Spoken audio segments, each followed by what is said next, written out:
Yo solo quiero decirles que además empecé en el Poder Judicial de la Federación, ya con maestría, una vez que terminé la maestría y estudiando el posgrado, de chofer de funcionario. Ese fue mi primer puesto en Acapulco, Guerrero, ni siquiera en el norte, en Chihuahua o acá en la Ciudad de México. Y así fue ascendiendo todas las escalas, todos los puestos hasta llegar como aquel que coordina los esfuerzos en la administración, vigilancia y disciplina de 1.650 jueces y magistrados federales y 50,000 personas que somos en el Poder Judicial de la Federación.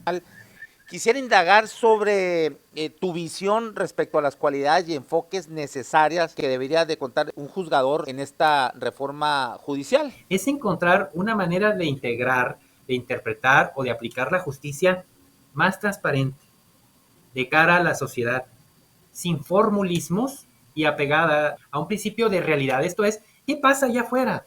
¿Cómo nos ve la sociedad a las juezas y los jueces? Una ¿Cuáles crees tú que son los cambios más urgentes y necesarios para mejorar la impartición de justicia acá en México, Sergio? En materia de derechos humanos, ¿no? Estamos sometidos a una jurisdicción internacional y tenemos condenas de la Corte Interamericana como la de eliminar, por ejemplo, la prisión preventiva oficiosa.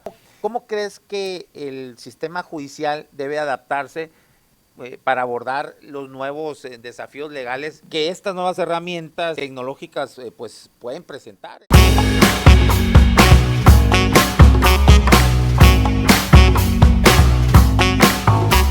Vamos a una entrevista con el magistrado, consejero de la Judicatura del Poder Judicial, Sergio Molina, quien también es aspirante a ser candidato para ser un ministro de la Suprema Corte de Justicia de la Nación. Y bueno, le agradecemos a Sergio Molina que nos haya aceptado la invitación a esta entrevista. Muy buenas tardes, Sergio, ¿cómo estamos? Hola, estimado varón. Un saludo a ti y a toda tu audiencia, acá desde la Ciudad de México. Bien. Sergio, tienes, a mí me gustaría iniciar con algo de tu, porque tienes una interesante testimonio de vida, ¿no? De cómo llegas a la Ciudad de México. Tú eres de Chihuahua, de Parral, o sea, aquí eres prácticamente vecino de nosotros acá en Sonora. Y bueno, decides ir a estudiar a Ciudad de México, pero cuéntanos primero, antes de iniciar con lo tedioso, que es la parte ya más técnica, ¿no? Y de por qué estás aspirando a este nuevo cargo dentro del Poder Judicial, Sergio. Gracias, Aaron. Pues la mía es una historia de lágrimas y risas, Aaron, acá en la Ciudad de México, porque como bien lo dijiste, soy de Parral, Chihuahua. Soy norteño, acá ande muy de traje. Soy de Parral y llegué yo acá a la Ciudad de México después de la licenciatura. Esto es cuando me había formado en la Universidad Autónoma de Chihuahua y llegué a la UNAM, a la Facultad de Derecho de la UNAM, a la División de Estudios de Posgrado, a hacer una maestría. Estamos hablando de 1998. Yo tenía apenas 22 años y vine acá a buscar patria a la Ciudad de México. Los norteños sabremos que nos gusta más bien ir o emigrar al otro lado, pero yo fui de los contrarios, que esto es que vine a la Ciudad de México y desde ese entonces, desde el 98 hasta el día de hoy, a base de esfuerzo, dedicación y constancia, esto que sabemos hacer mucho los del norte, pues he abierto importantes oportunidades, porque pues no es normal, no es común que el hijo de un minero de allá de Parral, Chihuahua, como muchos que ustedes tienen allá en Cananea, a la postre, esto es, después de 26 años, se convierta en consejero de la Judicatura Federal, esto es, aquel que coordina los esfuerzos, las actividades, la capacitación de más o menos 1.650 jueces y magistrados federales en el país.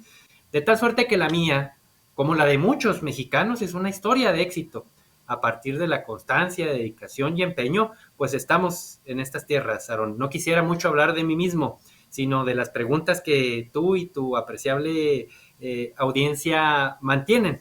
Yo solo quiero decirles que además empecé en el Poder Judicial de la Federación, ya con maestría, una vez que terminé la maestría y estudiando el posgrado, de chofer de funcionario. Ese fue mi primer puesto en Acapulco, Guerrero, ni siquiera en el norte, en Chihuahua o acá en la Ciudad de México. Empecé en Acapulco, Guerrero, siendo chofer de funcionario. Y así fue ascendiendo todas las escalas, todos los puestos hasta llegar, como te dije hace un momento, estimado Aarón, como aquel que coordina los esfuerzos en la administración, vigilancia y disciplina de 1.650 jueces y magistrados federales y 50,000 personas que somos en el Poder Judicial de la Federación. Bien, pues fíjate, interesante, ¿no? La historia, cómo te enrolas en el Poder Judicial, de chofer hasta llegar a ser un ministro, consejero de la Judicatura, y que además implementaste, ¿no? Fuiste de los implementadores de la reforma laboral. Por eso me parecía interesante, ¿no? Hacer esa introducción primero, porque, bueno, hay muchos, sobre todo en estos tiempos, ¿no? De polarización en cuanto a unos que están de acuerdo con la reforma, otros no, y hay quienes consideran que, bueno, pues el Poder Judicial, pues está acaparado por lo que coloquialmente el expresidente Andrés Manuel López Obrador pues le llamaba los fifís, ¿no? Entonces, por eso me parecía interesante, ¿no? Que platicaras tu historia y que además pues dentro del Poder Judicial pues hay de todo y hay quienes también, a pesar de que hubo un fuerte movimiento oponiéndose a la reforma judicial, pues hay quienes estaban también de acuerdo, ¿no? Yo incluso ya entrevisté a algunos por acá y bueno, y en tu caso encontramos, pues bueno, que vas a competir por un cargo de ministro en la Suprema Corte de Justicia. Y bueno, sin duda estamos, Sergio, en un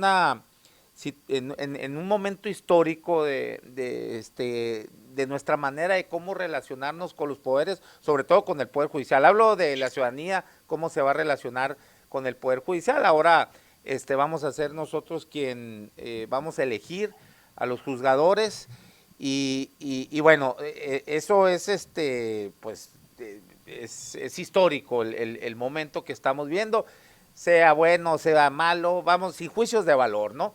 Pero es innegable que estamos en un momento histórico, jamás la ciudadanía ha podido elegir a sus juzgadores, ahora pues ya en junio del 2025 va a suceder por primera vez. Y bueno, aprovechando tu experiencia como consejero de la Judicatura, pero sobre todo por esa profunda preparación que demuestras con tus estudios y el ejercicio profesional, quisiera indagar sobre tu visión respecto a las cualidades y enfoques necesarias que debería de contar un juzgador en esta reforma judicial.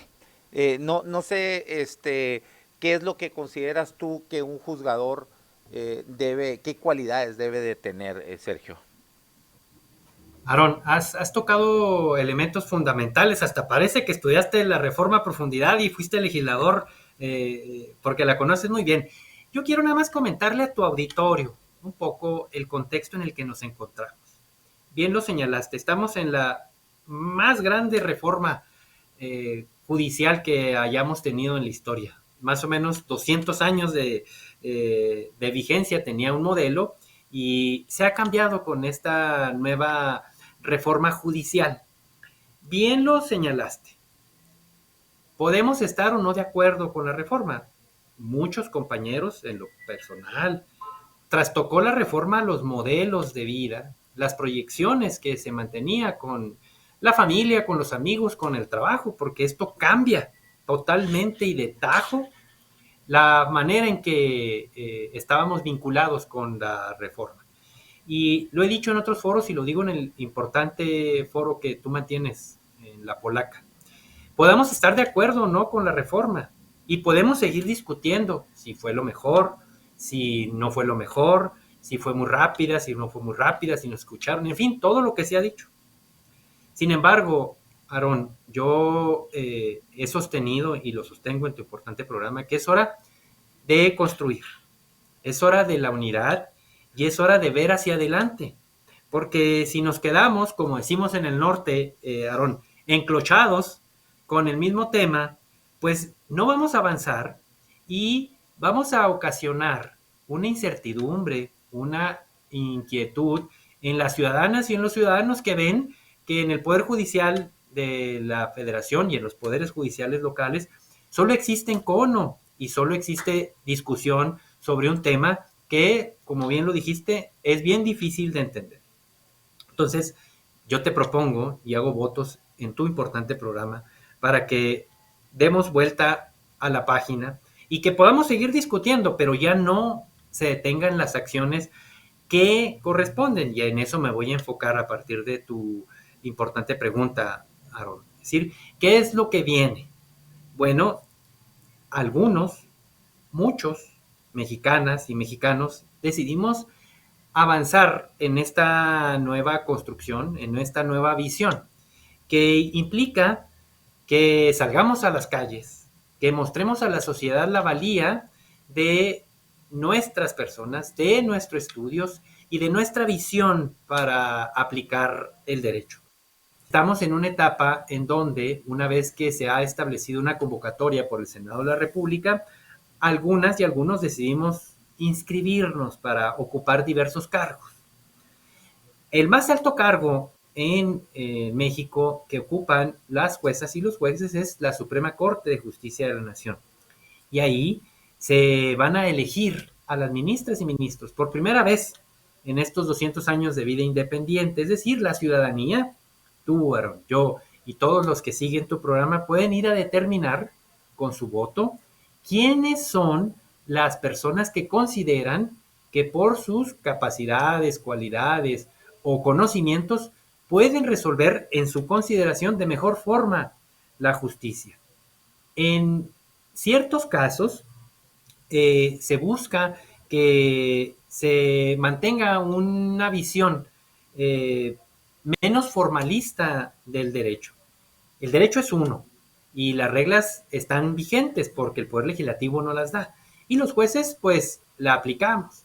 La aplicamos, la integramos o la interpretamos. Esto es, encontramos la manera en que la ley tiene que resolver los problemas, los casos, los juicios.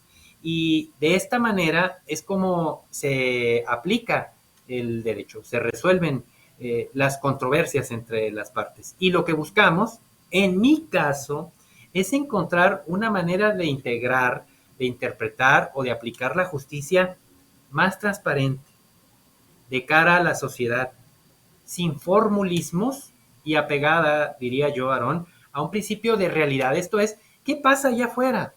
¿Cómo nos ve la sociedad a las juezas y los jueces? Una manera distinta en que las ciudadanas y los ciudadanos entiendan, sepan y conozcan por qué un caso se resuelve de una u otra manera. Fíjate que esto no es algo nuevo, sino que es una tendencia en muchos otros países. Esto es encontrar juezas y juezas que ya no sean escrupulosos en la aplicación de todos y cada uno de los requisitos. Esto es bajo el principio de una legalidad profunda o una aplicación estricta de la ley, sino que vean la aplicación de la ley en función de lo que la sociedad allá afuera, las comunidades indígenas, las comunidades afrodescendientes, los campesinos, los ejidatarios, las trabajadoras, los empresarios, eh, buscan en la solución de los casos. De tal forma, Aarón, que estamos ante el principio de lo que debe convertirse en una manera distinta de concebir a la justicia. Ya no aquellos jueces, juezas, magistrados, magistrados o ministros alejados de nuestros problemas. La gente ya no quiere eso. Y a través de tu importante programa, seguramente lograremos mostrar a la sociedad, a tu auditorio, esta nueva visión que se pretende en la aplicación de la justicia en México. No es un reto menor, estimado Aaron, pero si quieres, luego platicamos de estos retos. Así es. Eh, Dada tu experiencia, Sergio, eh, ¿cómo crees que esta experiencia pueda preparar a alguien, por ejemplo, para que aspire a ser ministro de la Suprema Corte de Justicia? ¿Qué aspectos de ese trabajo actual consideras que pudiera ser más relevante para la posición, una posición como esa, como la de ministro? Mira, Aaron, como ya te habrás dado cuenta y tu auditorio se habrá dado cuenta, pues, como diríamos también muy en el norte, nos la hemos fletado. Esto es, hemos estado en distintos lugares y en distintos cargos. Ahora estoy en la posición de consejero de la judicatura, pero como ya dijimos antes, fui chofer, fui mecanógrafo y he vivido en muchas partes del país, como muchas de mis compañeras y compañeros que aspiran, y que eso me ha permitido conocer la realidad del país. Como ya dijiste, pues soy del norte de Chihuahua y conozco más o menos las problemáticas que se dan en los estados del norte del país. Pero también he vivido en Acapulco, Guerrero, en Tlaxcala, en Saltillo, Coahuila, en León, Guanajuato, en Cancún, Quintana Roo y desde luego en la Ciudad de México, Aaron. Esta visión, esta manera en que puedo conocer los problemas jurídicos, los contextos sociales, económicos que se dan en los distintos lugares me permite, creo yo, tener herramientas para que en su momento podamos hacer una justicia más acercada a la sociedad, más cercana a las mexicanas y los mexicanos que buscan una que sus casos se solucionen con prontitud, con transparencia, pero sobre todo con honestidad. Y esos son los valores, esos son los elementos que he aprendido en este andar, en este recorrido que he hecho por los distintos estados del país. Entonces, creo yo que esta es la visión que se debe de mantener. Contamos con esas herramientas, pero algo fundamental, que no es menor, como tu auditorio sabrá, como tú lo sabrás, hay en México una profunda reforma también laboral. Y esta reforma laboral la construimos, la diseñamos y la echamos a andar en nuestra experiencia como hijo de minero, como esta vocación de que el derecho laboral fuera distinto. Trabajamos desde la judicatura, trabajamos desde el Consejo para que esto fuera toda una realidad y los hechos son evidentes.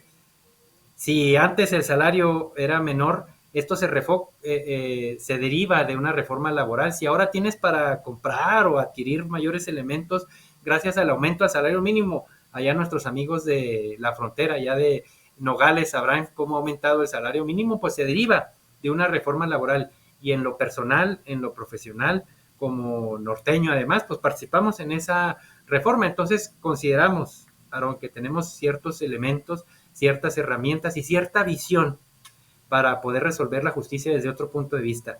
Y creo que este programa, como tu amable auditorio, podrán darse cuenta que estamos ante el inicio de un rostro distinto de la justicia. Sergio, ¿qué cambios puedes sugerir en la implementación de la reforma judicial? O sea, es decir, ¿qué cambios específicos sobre fortalecer la carrera judicial y asegurar que los juzgadores posean las cualidades necesarias para enfrentar los desafíos actuales que viene del sistema de justicia? Mira, Aaron, es bien interesante tu pregunta porque en esta nueva concepción de buscar convencer a la sociedad, pues difícilmente podremos hacer propuestas. A diferencia de otros cargos de elección popular, dirán, pues buscaré transformar la ley y buscaré que la seguridad y todo esto. Nosotros no podemos hacer estas promesas porque los jueces pues solo tienen que aplicar una ley que ya está dada. Entonces difícilmente las promesas van a ser o voy a aplicar sanciones más severas o menos severas, pues digamos que esto no va en unas propuestas de acción. Pero bien lo señalas, es decir, como juzgador, como futuro juez del máximo tribunal, ¿qué buscas? Bueno, desde luego hacer efectiva con las decisiones esta justicia penal. Actualmente tenemos situaciones que la gente no está conforme con el sistema de justicia penal porque los juicios son largos, porque los juicios no son transparentes, porque tenemos todavía elementos que analizar y que preservar. Entonces, lo que buscaremos es dar una gestión distinta a los casos desde las decisiones. Otro aspecto importante es que busquemos la conciliación, la mediación en los conflictos, buscar que en las decisiones esto sea toda una realidad y las personas, Aarón, no tengan que esperar largos juicios si es que existen ya herramientas en México que hagan que las cosas se resuelvan con una paz social. Desde luego que la justicia laboral tiene que ser un elemento fundamental para que las trabajadoras y los trabajadores de México y los empleadores encuentren mejores condiciones para la prestación de los trabajos en México. Buscar también, desde luego, que se preserven desde la judicatura elementos y valores que los tenemos, pero que tienen que resaltarse de mejor forma. Esto es la celeridad en los casos, la concentración, esto es que no hagamos muchos actos, sino que resolvamos los juicios, que las juezas y los jueces, los magistrados y los magistrados y los ministros estén presentes en cada uno de los actos y de cara ante la sociedad tomen sus decisiones. Esto es, herramientas o elementos que seguramente desarrollaremos porque conocemos la judicatura desde adentro, somos jueces y magistrados de carrera, pero además tenemos una visión distinta que nos permite, desde luego, acercarnos a la sociedad y encontrar la mejor forma de comunicar y transmitir esto que tan valiosamente se hace desde la judicatura actualmente. Estamos ciertos con estos tres elementos, es decir, buscar una mejor gestión en los casos penales, una verdadera mediación en los conflictos y materializar los principios procesales que rigen a las instancias, lograremos que la sociedad, esta sociedad tan indignada, tan molesta con el actuar de la justicia, busque encontrar un rostro de manera diferente, Aaron. Eso es lo que estamos tratando de hacer y lo estoy haciendo muy platicado para que tu auditorio mantenga el interés, seguramente, Aaron. Y desde luego mis amigos allá de Hermosillo y todo el norte del país, que seguramente, y más allá de las fronteras que siguen tu importante programa, sepan de lo que estamos hablando, estimado Aaron. Ahora, Sergio, hay quienes dicen que esta reforma judicial en sí es una mal llamada reforma judicial, que más bien es una reforma electoral al Poder Judicial y que pues no trae, no consta de elementos que nos aseguren o por lo menos nos dé esperanza del acceso a la justicia para todos, ¿no? Porque si bien es cierto, a ver, en términos reales sabemos que el acceso a la justicia, pues también tiene que ver mucho, se relaciona mucho con el poder adquisitivo, ¿no? De las personas, es decir, las relaciones que puedan tener con el Poder Judicial o la oportunidad que tengas para contratar un buen abogado.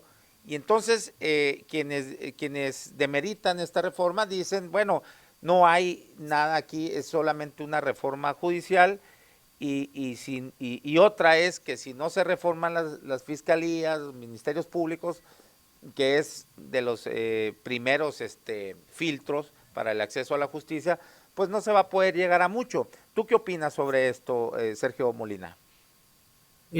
Aarón, eres un especialista, ya veo en los temas de la reforma judicial. Nomás Mira, nomás opiniones recoges opiniones, no, muy bien, porque precisamente se trata el ser un buen conductor como lo eres, Aaron. Mira, en efecto, hay muchas opiniones encontradas en la reforma. Algunos dicen que es una mal llamada reforma, otros dicen que solo es un elemento para politizar la justicia. Como vemos, no hay punto de encuentro entre ambas posturas. Si nos quedamos discutiendo estos temas y encontrando los nubarrones grises, el cielo oscuro, pues los vamos a encontrar y vamos a decir que esto no va a solucionar los problemas de justicia, que se va a partidizar, que va a existir, digamos, un inequitativo proceso. Pero si consideramos, por otra parte, Aaron, que el Instituto Nacional Electoral, con esta transparencia, con esta oportunidad que le hemos dado para desempeñar y calificar nuestras elecciones, sea la que va a llevar a cabo esta elección, pues podemos encontrar pues un rayito de esperanza de que esto va a transitar por los caminos, por las etapas correctas. Si además encontramos que la sociedad va a poder conocer qué es lo que hace un juez, un ministro, un consejero, un magistrado electoral, ahí hay otro avance, porque entonces vamos a comprometer a las personas, a las ciudadanas, a los ciudadanos, a observar lo que los jueces y ministros hacen. Si esto contribuye a dar mayor transparencia, a dar mayor concentración, celeridad y oportunidad a los casos, entonces habremos encontrado un otro rayito de esperanza y no los nubarrones o el cielo negro. Y en efecto, hay otros elementos que no ha tocado la reforma. Desde hace mucho tiempo hemos dicho que esta reforma tiene que acompañarse de algunos otros componentes, como bien lo dijiste, la reforma a las fiscalías, al actuar de los policías, de los ministerios públicos, a las asesorías gratuitas que dan los defensores del pueblo.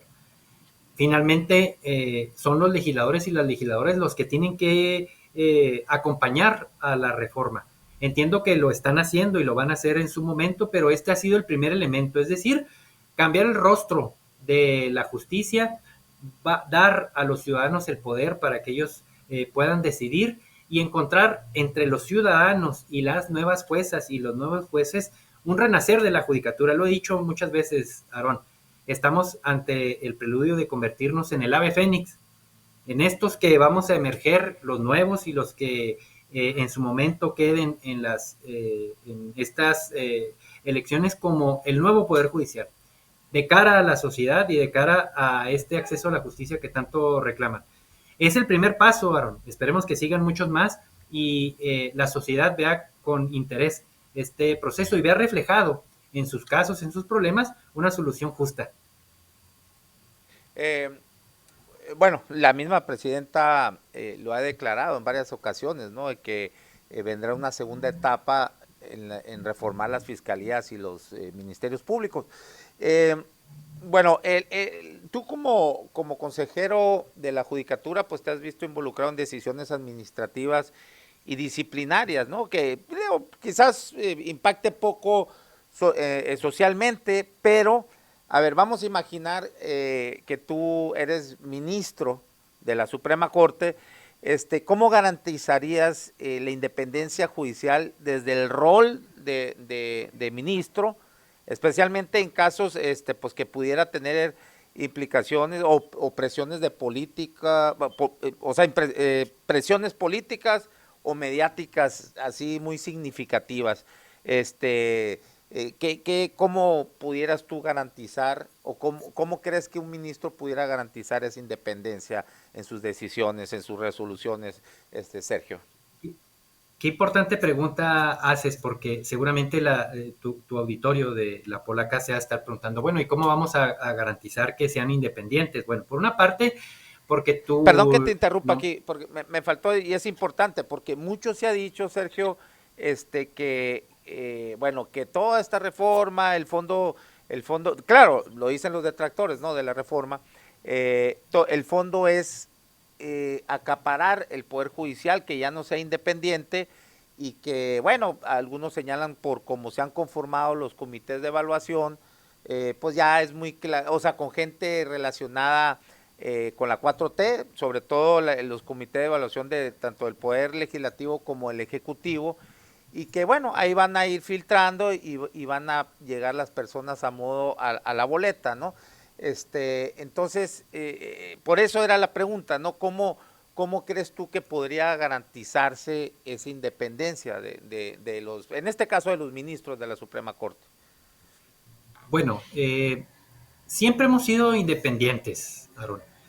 Como pudiste darte cuenta en esta breve relatoría de mis actividades, pues yo llegué por mi esfuerzo, yo llegué por mi cultura, yo llegué por una cultura muy norteña, además de picar piedra, de encontrar agua hasta debajo de las piedras. Esto es, la manera en que yo he llegado aquí me hace ser independiente. No llegué ni porque mi papá minero me haya recomendado para ser juez o magistrado, imagínate que hubiesen tenido esa posibilidad. Entonces llegué por mi esfuerzo, por mi visión de encontrar maneras distintas de comunicarme con la gente. Los ministros, desde luego, que van a ser independientes, porque ahora la manera en que ellos llegan a la posición de ministras o ministros es porque la población, porque la sociedad así los consideró que eran los más aptos para poder llegar. Claro, hay un proceso previo, un proceso administrativo, como bien lo dijiste, esto es, estamos en la etapa de inscripción, vendrá una etapa en que analicen los perfiles, las trayectorias, y luego en algunos casos hasta exámenes. Por ejemplo, para ministros, antes no se les hacía examen, ahora consideraron algunas personas que debemos de hacer examen y lo vamos a hacer para mostrar, para advertir que tenemos las herramientas y las competencias. Y luego después procederá, en su caso, una insaculación y finalmente la elección. De tal suerte que yo siempre lo platico, que es como la ranita que quiere atravesar el freeway, pues ahí va pasando las etapas, algunas llegan, algunas no. Esto es un filtro natural que se va haciendo por las distintas etapas. Yo hago votos y como te lo he dicho, yo quiero encontrar la luz de la esperanza en medio de nubarrones o un cielo negro. Y ese rayito de esperanza pues será el considerar que llegaremos las personas con mayores elementos después de todos estos filtros para que aparezcamos primeramente en la boleta y después que se advierta la decisión de los mexicanos en esta etapa. Yo haría votos, tengo fe en nuestras instituciones, en lo que las mexicanas y los mexicanos nos hemos dado, porque tendremos que ser estos referentes nacionales e internacionales por el bien de la institución, por el bien de los poderes, por el bien de la ciudadanía y por el bien de nuestro país, estimado Ron.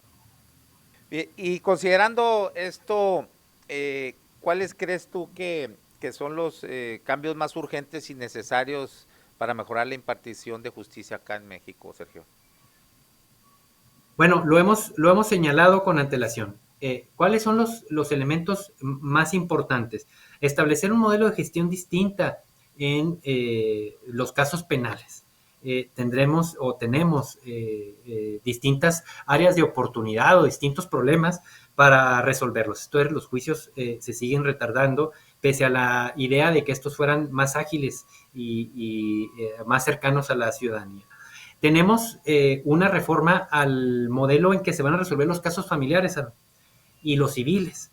Hay una reforma en puerta y poco se ha hablado de ello. Entonces, las juezas y los jueces tienen que ser elementos de este cambio en la materia civil y sobre todo la familiar.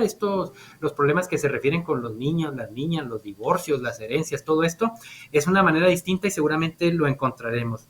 La manera de resolverlos conflictos a través de la mediación, esto es la escucha y no los pleitos, es como deberán de resolverse. Hay también un proceso en marcha. Y desde luego la reforma laboral. Estos 5 elementos son los más importantes que las ciudadanas, los ciudadanos reclaman en la impartición de justicia. Tenemos las herramientas, tenemos los conocimientos, pero sobre todo esta actitud muy norteña, Aarón, de salir siempre adelante de las vicisitudes o los problemas que se nos presentan. Esas son las principales herramientas y seguramente juntos, ya en unidad, en construcción, caminando, lo vamos a lograr, Aarón. A ver si no se sienten allá los del sur y sureste, porque además ni siquiera has perdido el tono norteño y haces mucha referencia de el orgullo de ser norteño, ¿no? Bueno, mira, te voy a leer una preguntas aquí del público. Fíjate que tenemos un público que contamos con pues abogados. Yo tengo una vez a la semana aquí una mesa de abogados y pues supongo que por eso también nos siguen muchos abogados y también supongo que esta pregunta es de un abogado porque pues bueno es muy técnica, ¿no? Mira, dice que si podría, a ver, se me perdió, a ver, dice, me gustaría mucho saber cuáles son los enfoques más adecuados para interpretar la Constitución, el originalismo, o sea, tu enfoque, ¿no? Por supuesto, el originalismo, el texto liberal o el de la Constitución viva, que a veces refieren ustedes como juristas y por qué? Aarón, acabo de estar en Chiapas y no sabes qué bien nos tratan también en el sureste. Acuérdate que nosotros tenemos que ver sin distingos a la raza, ¿no? Sí, por supuesto. A la gente. Claro, ahorita estamos en Sonora, en Hermosillo, y pues un saludo a toda la raza de allá, en donde sabemos lo agreste y el carácter, cómo se te forma cuando careces de distancia, de agua, tienes mucho sol, aire, todos los climas, ¿no? Y también a Chiapas, que acabo de estar allá. Mira, como bien lo dice el abogado, y lo quiero traducir, lo que el abogado quiso decir es cómo uno se imagina cuando va a resolver, esto es, si va uno a aplicar estrictamente el texto de la ley, así como un ratoncito de biblioteca, o va a encontrar una interpretación que le permita resolver los casos, o considerar que en la Constitución, en el máximo ordenamiento, se depositan eh, principios y valores que nos hacen una mejor convivencia. Yo me quedaría con este último. Esto es saber que no estamos peleadas las instituciones ni los poderes. No se tienen que tomar decisiones que contribuyan al perjuicio de las mayorías en beneficio de las minorías o de los poderes económicos respecto de los que no tienen. La ley es única y había que aplicar, y no se aplica para ganar adeptos o para ganar simpatías, sino dar a cada cual lo que es suyo. Pero si en esta manera de resolver consideramos las necesidades que mantiene toda nuestra población, si concebimos que hay derechos de tipo sociales que garantizan o buscan esto que es tan lastimoso para México, que es estas profundas desigualdades fácticas o materiales que existen, en esa me voy a inscribir, bajo una profunda idea de derechos sociales, de considerar que la Constitución es un ordenamiento que tiene que ir adaptándose en su concepción, en su interpretación a esta realidad, porque la realidad, la que vivimos en el norte, en el sureste, en el centro del país, en el noroeste, es una realidad diferente que nos exige a las y los juzgadores hacer estas herramientas de interpretación para encontrar esta situación tan lastimosa que se advierte en México, que es grandes franjas de personas que no tenemos nada y muchos que mantienen tantas necesidades y pocos con tantos privilegios. Entonces, yo creo que desde este punto de vista la Constitución como un aspecto social debe de advertirse para encontrar las mejores soluciones. Y esto no lo digo aisladamente, digamos, hemos estado en algunos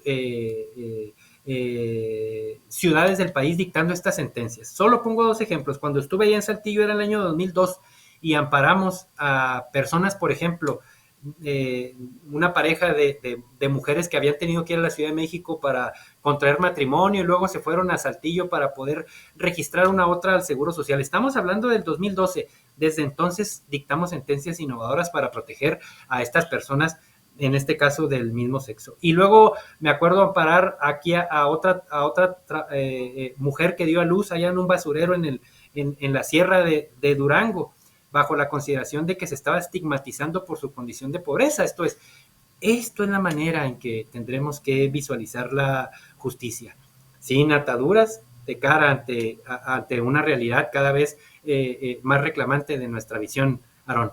Así es como la estamos viendo. Bien. Aquí te hacen otra pregunta y dice, ¿qué filósofo del derecho ha influido más en el consejero pensamiento jurídico y cómo aplicaría esos principios en su labor como juzgador federal o ministro de la Corte?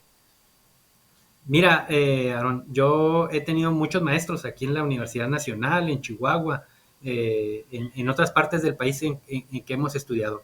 Hay particularmente una persona que ha influido en mi pensamiento y es el célebre Raúl Zaffarón, estudioso, filósofo del derecho penal, de los derechos humanos, de la seguridad jurídica. Es un estudioso argentino. Este estudioso argentino nos prologó incluso una obra de derecho laboral. Él mantiene una idea de un constitucionalismo democrático más cercano a la ciudadanía, evitar el totalismo financiero, evitar los grupos económicos respecto de aquellas grandes franjas de población. Él ha influido grandemente en mí y ha sido correspondido en uno de mis trabajos. Uno de mis libros es prologado por él. Y esta idea de este constitucionalismo democrático que en él y en algunos otros juristas en Latinoamérica han establecido es lo que ha influido en mí. Porque muchos podemos citar algunos autores europeos o norteamericanos, pero nuestra realidad, esta realidad latinoamericana, esta realidad en un origen común, en un idioma común, creo es la que debe prevalecer, Aaron, en esta manera de interpretar y de aplicar el derecho. Muy bien. Ahora, entrando a temas de transparencia, Sergio, porque si algún poder ha sido criticado ahora, pues que eso debemos por lo menos agradecerle, ¿no? Al presidente López Obrador, en que pues estamos hablando del Poder Judicial en todas las esferas, y algo de lo que es un señalamiento constante es la poca transparencia de este poder. Esto, bueno, en cuestiones administrativas, pero también, bueno, y te quisiera preguntar, ¿qué opinas sobre eso? ¿Cómo aportarías para que, cuál es tu idea, más bien, de cómo ser más transparente, hacerlo más transparente este poder? Y sobre ya de cuestiones de audiencias, tú ves viable que se puedan transmitir? Vemos sesiones, por ejemplo, de la Suprema Corte que se transmiten. ¿Tú estarías a favor? ¿Crees que es conveniente que tanto en el Poder Judicial como los poderes locales también se transmitan en vivo estas sesiones? Y si y las audiencias también, si es posible y de qué manera pudiera afectar la impartición de justicia de estas transmisiones en vivo. Sí, Aaron, fíjate que el tema de la transparencia es un valor fundamental y lo acabas de señalar. Derivado de esta reforma, ahora todas sabemos que es que el Poder Judicial y a qué se dedica. Antes no lo sabíamos y nos interesaba poco. Ahora, pues tu programa, tú y algunas otras, seguramente tu auditorio está muy atento, muy interesado en lo que está sucediendo. Y ha reclamado, entre otras, esta poca transparencia, esta poca cercanía que mantenía la ciudadanía con las juzgadoras y los juzgadores. Desde luego que habría que apuntalar, apoyar y agradecer a la Suprema Corte de Justicia de la Nación que mantiene transmisiones en vivo de sus decisiones. Actualmente los tribunales colegiados de circuito también mantienen en vivo transmisiones. En YouTube puedes advertir los días que sesionan, cómo es que resuelven los casos. Pero pareciera ser que no es suficiente para la sociedad. La sociedad clama, busca que haya mayor elementos de conocimiento o de contacto con las y los jueces, de tal suerte que todo, absolutamente todo, debe transparentarse y los juzgadores, las juzgadoras, tender, como lo tienen otros servidores públicos, elementos de entendibilidad con la población. Sería conveniente o muy conveniente encontrar juzgadoras y juzgadores que pues analicen directamente en los mercados, en las universidades, en las calles, la situación que permanece o permea en ellas. Hay algunos que lo hacen, pero a mí me pareciera que tendría que ser la generalidad. Esto es por el Poder Judicial de la Federación, pero también los poderes judiciales locales mantienen esta falta de transparencia. Yo haría votos, exhortaría y buscaría que los tribunales superiores de justicia, como allá en Sonora y en algunas otras localidades o ciudades en el país o estados del país, también lo hicieran y que todas sus decisiones fueran públicas y transparentadas, ya sea vía YouTube como tu importante programa o por algún medio de transmisión masivo, para que la gente sepa, conozca lo que están haciendo. Y finalmente hay una herramienta que nos hace falta materializar. que es la oralidad en los procesos, que es que los ministros, las ministras, las juezas y los jueces estén siempre presentes de cara ante los reclamos de la sociedad.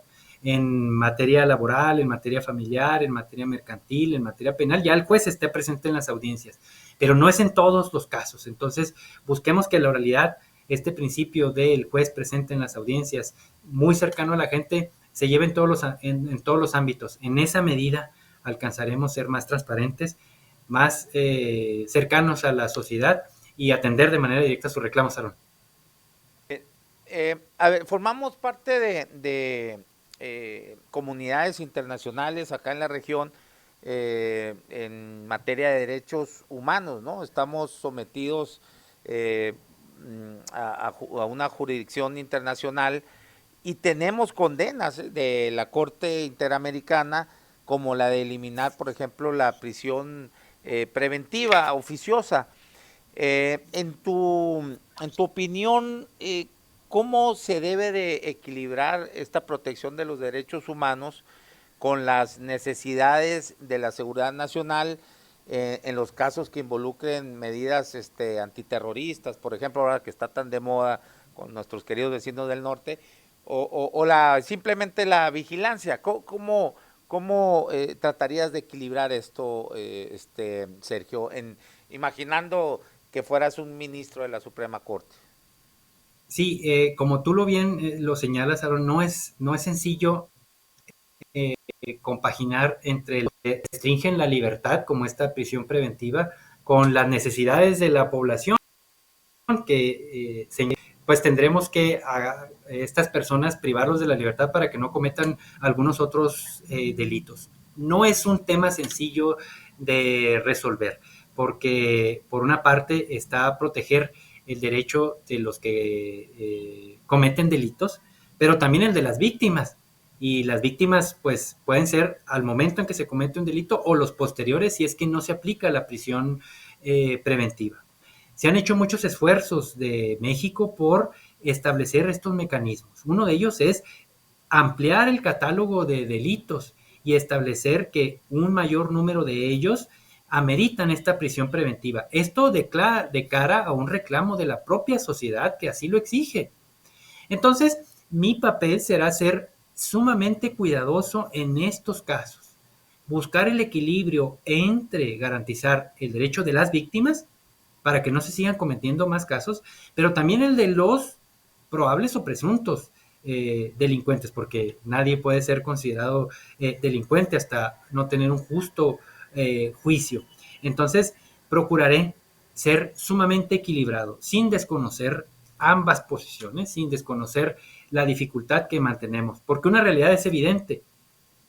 El país, ciertas regiones del Estado mexicano tienen que mantener, digamos, altos estándares, pero esto se lleva a cabo a través de la seguridad y la prevención de los casos o de los delitos, de tal suerte que no me convertiré, eso sí, en un obstáculo para que el Estado realice su función, procurando, como dijimos, atender los derechos de las víctimas y el de las personas que son señaladas por cometer algún delito. No es un tema sencillo, pero tenemos las herramientas y los elementos establecidos en instrumentos internacionales para hacerlos efectivos, Aaron.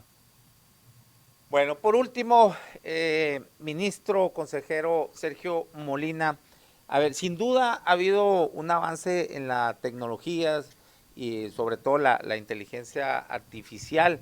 El derecho pues ya se advierte y se enseña y también se aprende de forma distinta, ¿no?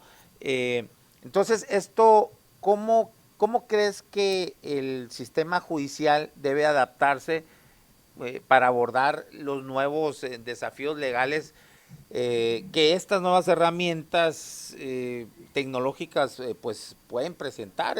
Bueno, ya están presentando y en un futuro pues vamos a ver cosas que, híjole, no sé cómo le vamos a entrar, ¿no? Por lo menos en materia de derecho que se ven complicadas, pues, pero ¿cómo ves todo este asunto con las nuevas tecnologías, Sergio Molina? Oye, Aaron, excelente pregunta, qué bárbaros, todas han estado sensacionales, pero esta fundamentalmente Estoy bien nos ayudará. asesorado. Oye, esta pregunta nos hará llegar a franjas de tu auditorio muy jóvenes que ven estos elementos como algo real que llegó para quedarse y que viven con ello, con la inteligencia artificial. Mira, en efecto, la inteligencia artificial, estos modelos de gestión automática para poder procesar grandes bases de datos, son elementos, herramientas que deben de estar al servicio de muchas actividades, entre ellas de la justicia, porque mira, hay muchos casos que se parecen, hay muchos casos que son similares o que los argumentos de inconformidad son similares. Ahí se podría aplicar la inteligencia artificial para que una máquina, una computadora pudiera procesar las similitudes, los argumentos y establecer casi formatos para poder atender estos reclamos. Esta es una parte de la inteligencia, una gestión de los casos. Desde luego que no se antoja sencillo que una máquina sea la que resuelva un caso, que nos diga si alguien es culpable o inocente, si debe pagar o no debe pagar y quién tiene mejor derecho sobre otro. Esta es una actividad que desde luego tienen que hacer los seres humanos. La determinación final, el juicio en un caso, debe ser llevado a cabo por una persona, porque las personas son las sensibles que pueden observar una realidad que a lo mejor las máquinas no lo pueden hacer. Sin embargo, sí puede ser una gran herramienta. Mira, si una máquina explora, analiza grandes bases de datos o sentencias similares, te podrá dar algunos indicativos de el éxito o no del caso que estás resolviendo. Si las pruebas son similares a muchas otras que se han ofrecido en muchos otros juicios, la computadora, la máquina te puede mandar alertas o señalamientos de que ese caso se parece a otros tantos. Y si bien puede ser igual o puede ser distinto, te va a orientar, te va a dar una herramienta para que puedas agilizar y resolver casos de manera similares con una misma consideración. Esto desde luego para las juezas y los jueces, para las magistradas, magistrados, para las ministras y los ministros. Tendremos que adaptarnos a esta nueva idea. Por una parte, la gestión de los casos rápidos y por otra, el análisis de grandes bases de datos. Pero para las personas, para los ciudadanos, es que ahora las demandas, los juicios tendrían que hacerse desde el lugar donde se encuentran y a través de la internet, a través de los modelos de gestión, que sus casos lleguen de manera más rápida a los tribunales. Yo pongo de ejemplo el Brasil, Aarón.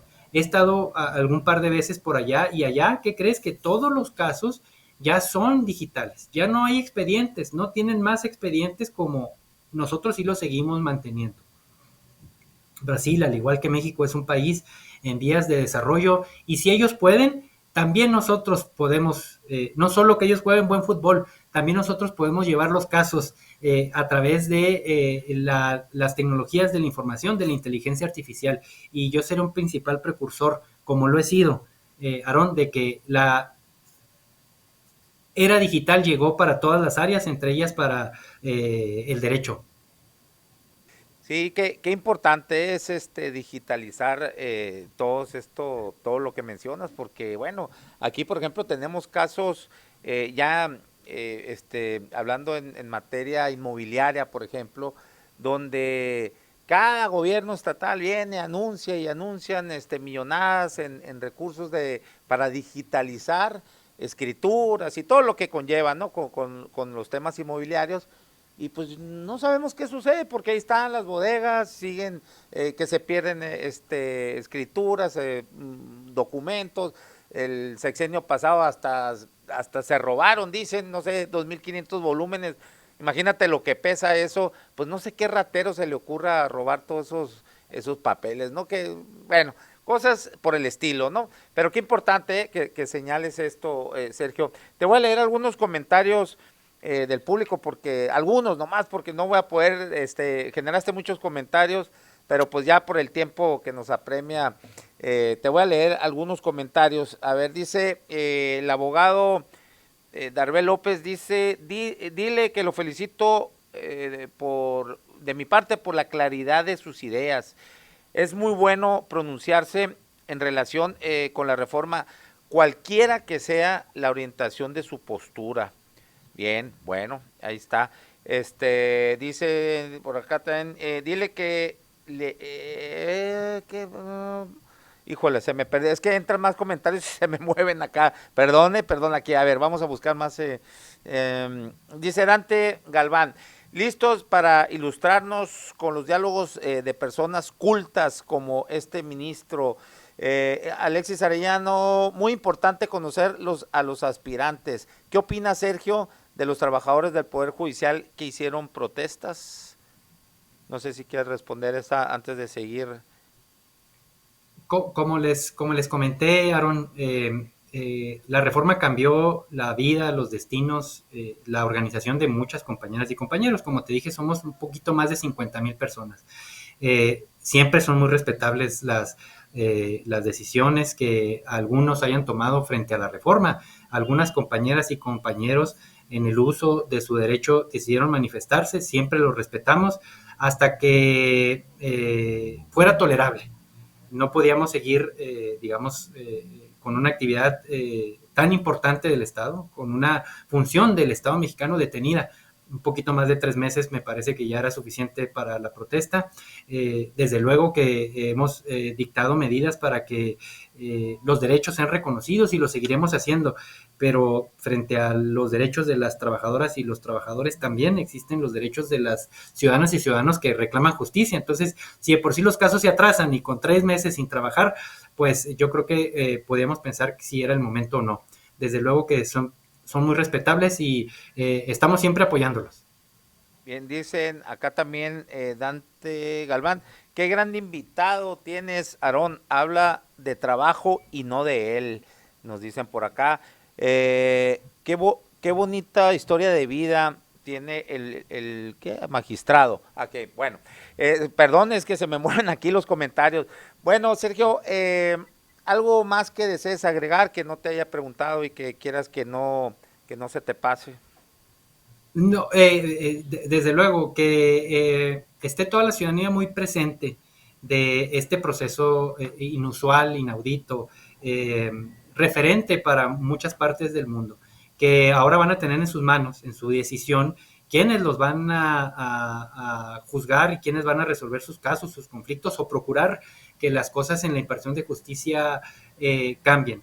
Yo te felicito además, Aarón, porque has abierto los micrófonos de tu importante programa, La Polaca, para que podamos platicar con tu amable audiencia y puedan conocer distintas maneras en que ahora se visualiza este proceso. Desde luego que les mando un saludo a todos mis amigos yaquis allá en la región de Sonora y seguramente estaremos por allá en alguna actividad y te esperaremos ahí, Aaron, para que nos acompañes. Sí, yo por mi parte, Sergio Molina, magistrado, consejero de la Judicatura del Poder Judicial de la Federación, te agradezco esa gran apertura que tuviste y tu claridad en explicar todos los conceptos, bajárnoslos acá a terreno, porque pues ya ves de repente, para quienes no somos abogados, pues batallamos un poco con los tecnicismos, pero creo que ha quedado muy clara la manera en cómo desarrollaste todos los temas, las preguntas que te hice. Te agradezco la apertura y la disposición que tuviste y por supuesto pues te deseo todo el éxito en tus proyectos, en especial pues el que tienes ya muy próximo para este junio del 2025, Sergio Molina. Muchas gracias, Aaron, a ti y a tu auditorio, y espero verlos pronto. Éxito y gracias. Gracias a ustedes, nos vemos pronto. Bueno, gracias a todos ustedes por la conexión, nos vemos y nos escuchamos mañana acá en La Polaca con Aarón Tapia a la 1:00 p.m. en vivo, y si no lo puede ver en vivo, pues ya sabe, ahí queda también los videos de postproducción, donde bueno, ya sin anuncios, sin cortes, ahí solamente el contenido, lo puede ver en mi canal de YouTube, Aarón Tapia. Suscríbase y dele clic a la campanita para que les notifique los videos que subimos a diario. Muchas gracias.